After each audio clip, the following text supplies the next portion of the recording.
Bonjour mon frère, ma sœur, je suis dans la joie de partager avec toi la graine de semence de ce matin que nous trouvons dans 5 versets de la Bible et nous allons tous les lire. Alléluia, aujourd'hui le Seigneur nous fait la grâce de nous annoncer une vérité que nous savons, mais il veut la renforcer et insister sur cette vérité.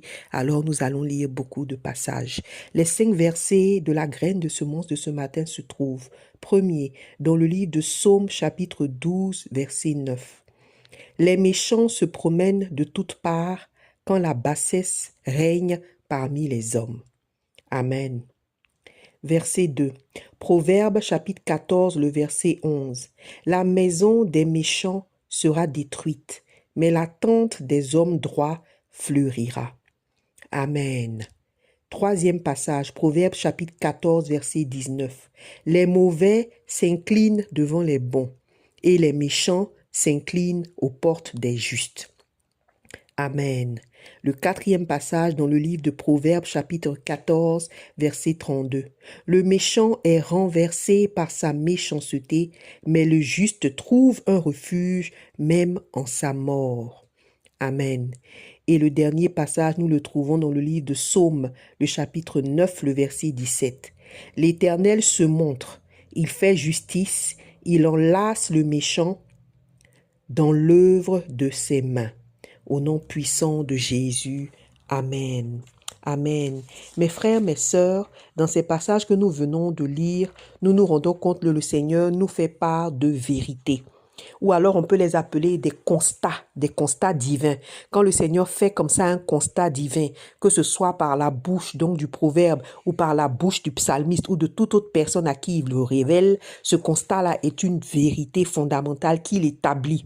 Lorsqu'il donne ces vérités-là, il ne les explique pas. Il ne justifie pas, ah je dis ça parce que, ou je dis que, par exemple, je dis que les méchants se promènent de toutes parts, je dis par exemple que la maison des méchants sera détruite, mais la tente des hommes droit fleurira, parce que, en fait, non.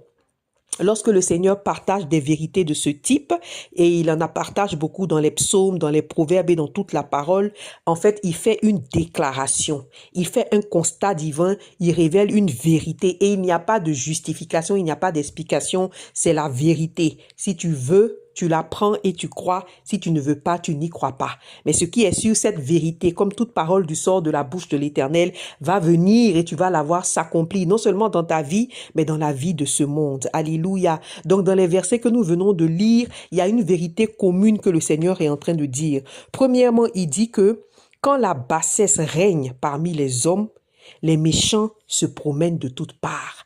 Ça veut dire que quand la bassesse, c'est-à-dire le bas, la boue, l'impureté, le péché. Donc, quand la bassesse est dans une vie, quand on vit une époque où il y a de la bassesse au milieu des hommes, vous allez voir qu'il y aura une prolifération des méchants. Des personnes que la Bible, le Seigneur appelle des méchants. Il y aura une prolifération et nous allons voir justement ce qu'est le méchant. Donc, lorsque nous sommes dans une période où la bassesse règne, où c'est le mal qui règne, où le péché règne, où la méchanceté règne, où la haine est partout, où le péché est partout, alléluia, où la tromperie est répandue, où la fausseté est répandue partout, aussi bien dans l'église. Alléluia. Pendant ces périodes-là, vous allez voir qu'il y a une prolifération des personnes que le Seigneur appelle les méchants. Alors, c'est quoi un méchant? Nous allons rapidement bifurquer pour lire ce que c'est qu'un méchant avant de venir regarder les autres vérités que le Seigneur nous donne. Dans le livre de Psaume chapitre 7, verset 15, le Seigneur décrit les méchants. Il décrit les méchants dans beaucoup de versets, mais nous allons le lire ici. La Bible dit, « Voici, le méchant prépare le mal. Il conçoit l'iniquité et il enfante le néant. Il ouvre une fosse, il la creuse et il tombe dans la fosse qu'il a faite. Son iniquité retombe sur sa tête et sa violence redescend sur son front. » Amen. Donc le méchant, c'est celui qui prépare le mal. C'est celui qui conçoit l'iniquité. C'est-à-dire que son cœur, même si vous voyez une apparence dehors comme quoi, positif, sympathique, gentil, ou bien une apparence mauvaise, etc., ce qui est sûr, le cœur de cette personne prépare le mal. Et le cœur de cette personne conçoit l'iniquité. Amen. C'est quelqu'un qui ouvre une fosse, il prend le temps de creuser une fosse pour que d'autres personnes y tombent. Amen. C'est quelqu'un qui a le cœur de la violence, dans le cœur de la violence, et il prépare la violence pour les autres. Amen. Voici ce que c'est que le méchant. Donc, c'est une question de cœur. Et dans ce passage-là, on voit ce que les autres versets qu'on a lus ce matin nous révèlent. Que dans tous les cas, tout ce que le méchant prépare, c'est quoi? Ça enfante le néant. C'est-à-dire, on peut voir des actions se faire. On peut voir et avoir l'impression que les méchants réussissent dans tout ce qu'ils sont en train de faire, dans le mal qu'ils font. Mais en fait, la Bible dit que c'est du néant. Et que la fosse qu'il creuse là, il finit lui-même par tomber dans cette fosse. Et la violence qui est dans son cœur là, il ou elle finit toujours par récolter cette violence lui-même qui tombe sur son front. Amen. Donc voici ce que c'est que le méchant. Quelqu'un dont les intentions du cœur sont mauvaises, sont mal intentionnées, sont violentes, sont impures. Alléluia. Donc ces versets nous révèlent que d'un côté, il y a des méchants. Dans les autres versets, le Seigneur dit qu'à l'époque où il y a une prolifération justement des méchants, vous allez voir d'un côté des méchants et vous allez voir de l'autre côté les justes. Ce que la Bible aussi appelle souvent les hommes droits. Amen. Ou quelquefois les bons. Alléluia. Donc les justes, les hommes droits, les bons de l'autre côté. Et dans les versets que nous avons lus, le Seigneur nous révèle cette vérité profonde. Il dit en fait que la maison des méchants va être toujours détruite et la maison des justes va fleurir. Donc les deux là, ils n'ont pas le même sort. D'un côté les méchants qui ont une intention de cœur mauvaise et de l'autre les justes, mais eux ils vont fleurir pendant que les méchants vont être détruits. Alléluia. Regardons en fait ce que aussi c'est que le juste pour qu'on comprenne bien de quoi on parle. Si vous lisez Proverbes chapitre 11 verset 23, la Bible dit « Tout ce que désirent les justes, c'est le bien. » Amen. J'aime beaucoup ce verset. Tout ce que désirent les justes, c'est le bien. Amen. Donc, dans le cœur de celui qui est juste, ou celle qui est juste, son cœur ne veut que du bien. Son cœur ne veut pas de mal à qui que ce soit, même à ses ennemis. Son cœur ne veut que du bien. C'est quelqu'un qui a un cœur pur. Amen. Qui a un cœur bon. C'est pour ça que la parole de Dieu les appelle les justes. Pas parce qu'ils sont parfaits, mais parce que leur cœur n'a que des intentions de bien. La Bible dit tout ce que désire le juste, c'est le bien. Alléluia. Amen. Et le Proverbe chapitre 12, verset 5 dit, « Les justes ne pensent qu'à respecter le droit, et les intentions des méchants ne sont que tromperie. » Amen. Donc, les justes, tout ce qu'ils pensent, c'est de respecter le droit. Le droit, c'est quoi? La parole de Dieu. On n'est pas en train de parler du droit humain, bien que aujourd'hui, le droit, dans sa majorité, peut être quelque chose de bon. Amen. Donc, le cœur du juste, là, tout ce qu'il veut, c'est de respecter le droit. C'est de respecter ce que les seigneurs appellent droit. C'est de respecter la parole de Dieu. C'est tout ce qui est dans son cœur. C'est l'intention profonde de son cœur. Mais les intentions des méchants, c'est quoi? Tromperie. Comment tromper? Comment être mauvais? Comment détester? Fausseté. Comment faire croire l'opposé de ce qu'ils pensent vraiment? Comment être hypocrite? Dissimulation. Comment cacher leur véritable intention? Alléluia. C'est ça le méchant. Donc les versets que nous avons lus aujourd'hui et que le Seigneur veut nous communiquer, c'est que les justes d'un côté, les droits, ceux qui ont le cœur pur, qui ne veulent que du bien, tout ce qu'ils veulent c'est le bien, et de l'autre côté les méchants, dont les intentions sont mauvaises, trompeuses, malsaines et dissimulées. Et la parole de Dieu dit que ils n'ont pas le même sort. Alléluia. Quelles sont les vérités qui sont révélées donc dans ces versets? 1. Il faut réaliser qu'il n'y a pas de milieu avec le Seigneur. Il n'y a pas ceux qui sont plus ou moins justes ou plus ou moins méchants. Non. Tu peux pas dire que tu as un cœur et puis ton cœur, quelquefois il veut le bien, quelquefois il veut le mal. Si tel est le cas, mon frère et ma sœur, tu fais partie de la catégorie des méchants. Je suis désolé de te le dire, mais toi-même tu le sais dans ton cœur, si par hasard tu m'écoutes. Amen. Et celui qui est juste, qui est méchant, ne peut pas dire que, ah, des fois, je suis méchant, mais des fois, je veux un peu le bien. Non, ce n'est pas le cas. Il n'y a pas de milieu. Et souvenez-vous, nous avons étudié un jour dans notre graine de semence que le milieu est détestable au Seigneur. C'est pour ça que la parole de Dieu dit dans Apocalypse que si tu es tiède, je te vomis de ma bouche. C'est le Seigneur qui parle. Parce qu'il n'y a pas de milieu avec Dieu. Ou bien tu as un cœur qui veut toujours le bien, ou bien tu as un cœur qui cherche toujours le mal. Il n'y a pas de milieu. Donc si toi, ton cœur, il y a un peu de mal, c'est que c'est le mal. Amen. Parce que le tiède, le milieu, n'existe pas et est détestable aux yeux de l'Éternel. La deuxième vérité que nous voyons dans ces passages, c'est que le sort des justes et des méchants est différent et opposé. Et même si le monde veut nous mentir et que le diable veut nous faire croire que c'est faux par les apparences, je vous dis, mes frères et mes sœurs, voici ce que la parole de Dieu dit. Que la maison des méchants est détruite et que la maison des justes fleurit. Alléluia. Que le méchant là, tout ce qu'il fait, les fosses qu'il creuse, ça retombe sur sa tête.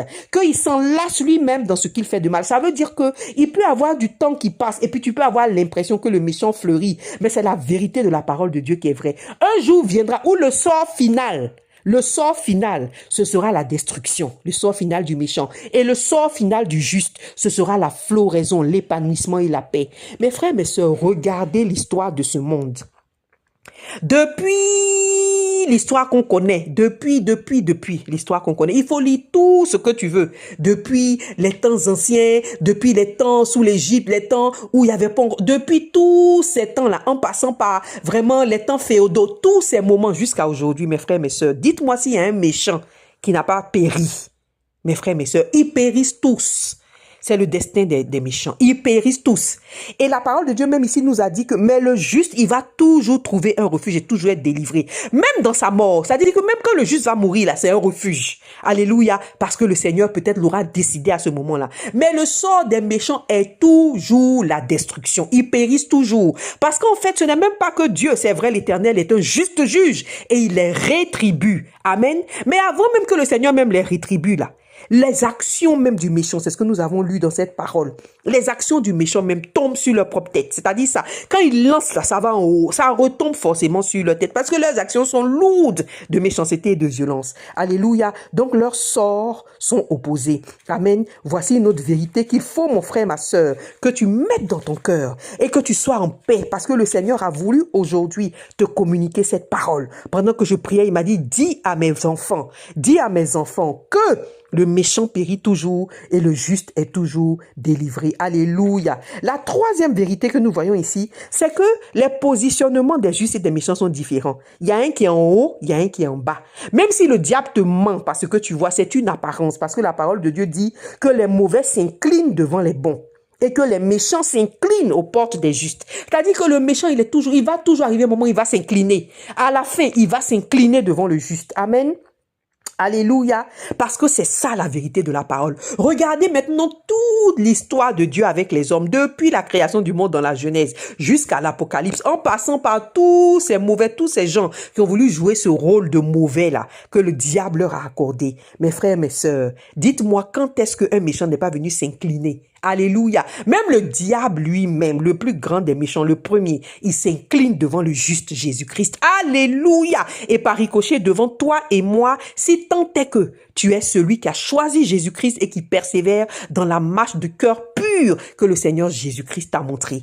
Alléluia. Donc, les méchants s'inclinent toujours devant les justes. Le diable en premier s'inclinait devant Jésus-Christ. Qu'ils le veuillent ou pas, ils n'ont pas le choix. À un moment donné, ils vont s'incliner devant le juste parce que c'est la parole de Dieu, le cœur pur du juste, Jésus-Christ même dans le juste, qui fait que le diable vient s'incliner devant lui. Alléluia. Regardez depuis comment un à un, vers la fin, il s'incline toujours, y compris le plus grand Pharaon. Écoutez, parce que Pharaon là, c'est le plus grand des obstinés. Alléluia. Et lui, il y a plein comme lui. Le plus grand des obstinés, puissant. Il pensait que lui, jamais il ne se serait incliné devant le Père. Mais il s'est incliné devant les justes. Il allait s'incliner devant Moïse pour lui dire, je t'en supplie, Moïse, je t'en supplie, pardon. Prends ton peuple et puis va. Je t'en prie, demande à ton Dieu, là, vraiment, de me guérir. Dis-lui de m'aider, je t'en prie, et puis bénis-moi avant de quitter.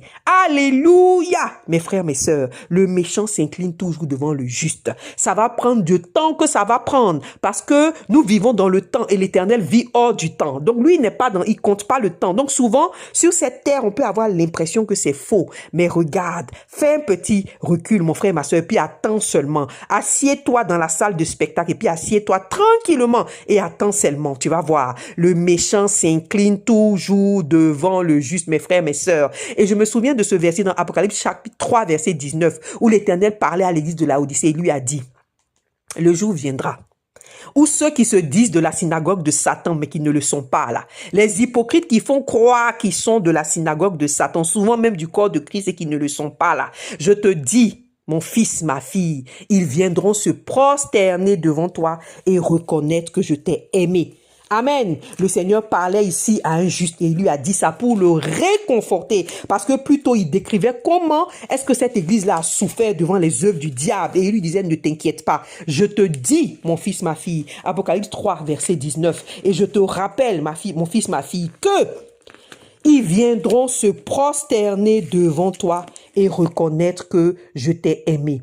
Alléluia. Amen. Donc, vraiment, nous voulons bénir le Seigneur par sa parole, qui est en train encore de vraiment nous rappeler cette vérité. Pardon, je veux corriger Apocalypse 3, verset 9. Je veux être sûr, voilà, que j'ai dit le bon verset. Donc, c'est une parole que le Seigneur donne. Alléluia. Amen. Je veux le lire pour qu'on puisse vraiment le retenir dans notre cœur. Apocalypse 3, verset 9. Voici, je te donne de ceux de la synagogue de Satan, qui se disent juifs et qui ne le sont pas, mais qui mentent. Voici, je les ferai venir se prosterner à tes pieds et connaître que je t'ai aimé. Amen, amen, parce que tu as gardé la parole de la persévérance en moi.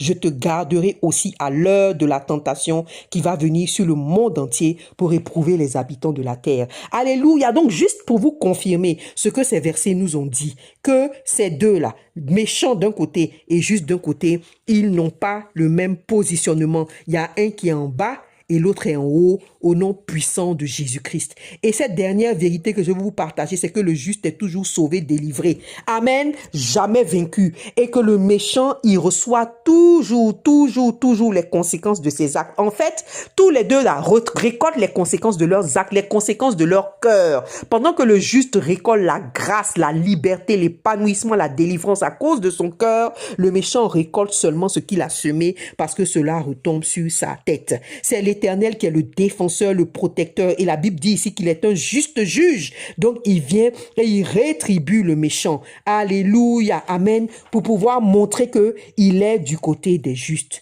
Mes frères, mes sœurs, pourquoi est-ce que le Seigneur nous dit ça aujourd'hui? Parce que le Seigneur veut nous encourager, mon frère, ma sœur. Si tu fais partie des justes, le Seigneur veut t'encourager pour te dire, continue à être juste. Alléluia. Et si tu sais que tu fais partie des mauvais, l'Éternel te donne un ultimatum aujourd'hui. Repens-toi, c'est mieux.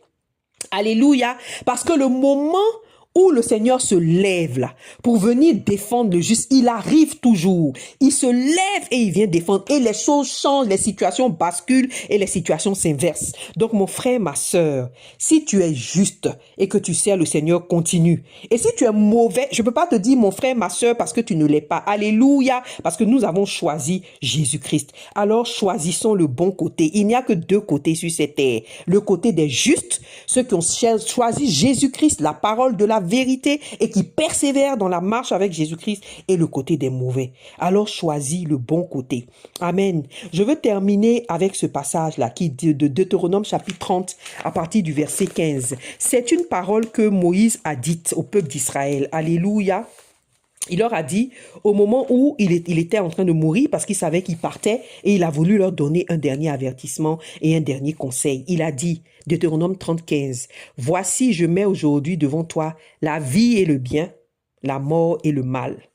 Car je te prescris aujourd'hui d'aimer l'Éternel ton Dieu, de marcher dans ses voies et d'observer ses commandements, ses lois et ses ordonnances, afin que tu vives et que tu te multiplies et que l'Éternel, ton Dieu, te bénisse dans le pays dont tu vas entrer en possession. » Amen. Donc, la vie, la multiplication, la bénédiction ne sont réservées qu'à celui qui choisit le bien, qu'à celui dont le cœur choisit toujours le bien et désire toujours le bien par Jésus-Christ. Alléluia. Et au verset 19, il dit, « J'en prends aujourd'hui à témoin contre vous le ciel et la terre. J'ai mis devant toi la vie et la mort, la bénédiction et la malédiction. Choisis la vie afin que tu vives, toi et ta postérité. » Donc Moïse est en train de dire au peuple d'Israël, et j'entends encore sa voix dit aujourd'hui, par la parole de Dieu, mes frères, mes sœurs, église,